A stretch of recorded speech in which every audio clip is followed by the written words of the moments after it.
سیدنا فرید الدین گنج شکر رحمۃ اللہ علیہ، جنہیں بابا فرید کہا جاتا ہے، تو آپ کے بارے میں مشہور ہے کہ آپ بچپن میں شکر بڑے شوق سے کھاتے تھے۔ تو جب آپ 7 سال کی عمر کو پہنچے تو ماں نے کہا بیٹا نماز پڑھا کرو۔ اب دیکھیے اس میں بھی بڑی حکمت ہے کہ 7 سال تک بچہ ماں باپ کو نماز پڑھتے ہوئے دیکھ رہا ہے، اور 7 سال کے بعد اسلام نے یہ کہا کہ بچے کو نماز کی تلقین کرو۔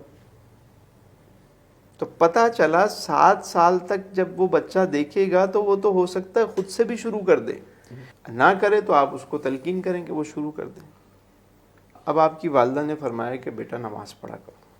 اماں اگر میں نماز پڑھوں تو مجھے کیا ملے گا؟ کہا بیٹا شکر ملے گی تمہیں۔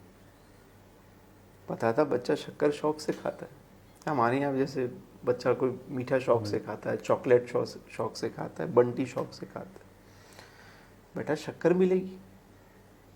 اب تربیت دیکھیے ماں کیسے کر رہی ہے۔ جیسے ہی نماز کا وقت ہوتا وہ ایک شکر کی پڑیا بناتی اور مصلے کے نیچے رکھ دیتی۔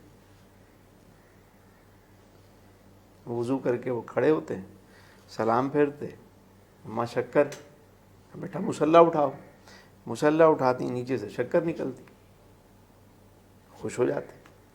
پھر دوسری نماز کے وقت پھر تیاری کرتے۔ تو اب ان کی ایک عادت ہو گئی کہ بھائی اللہ تعالیٰ شکر دیتا ہے نماز پڑھنے سے۔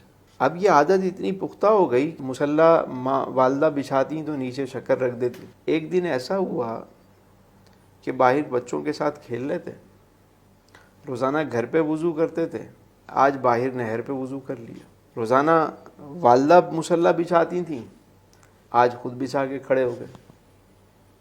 اب ماں نے سوچا بھئی اگر شکر کی پڑیا اب رکھی تو اسے تو نظر آ جائے گا، یہ سمجھ جائے گا کہ شکر تو ماں رکھتی تھی۔ بچے کے پیچھے ہی ماں نے بھی مصلی بچھا لیا اور نیت باندھ لی اور سجدے میں گر گئی اور کہا میرے مالک فرید کو یہاں تک لانا میرا کام تھا، اب اسے آگے سنبھالنا تیرا کام ہے۔ یقین دیکھیں نا، یہ صاحبان یقین کی بات ہو رہی ہے، یہ اللہ والوں کی بات ہو رہی ہے، بچوں کی تربیت کیسے کرتے تھے۔ تو جب نماز ختم ہوئی کہا اماں شکر، کہا بیٹا مصلی اٹھاؤ۔ یقین دیکھیں، روزانہ شکر کی پڑیا ہوتی تھی، آج نیچے پورا شکر ہی شکر۔ یہ وہ معاملہ ہوتا ہے کہ جب ماں باپ اس طرح بچوں کی تربیت کرتے ہیں، دعا سے بھی، اپنے آپ کو پیش کر کے بھی، یعنی اپنی مثال بھی کہ خود بھی نیک عمل کر رہے ہیں، دعا بھی کر رہے ہیں اور بچے کی تربیت بھی کر رہے ہیں، تو اس کا اثر اسی صورت میں پھر پیدا ہوتا ہے۔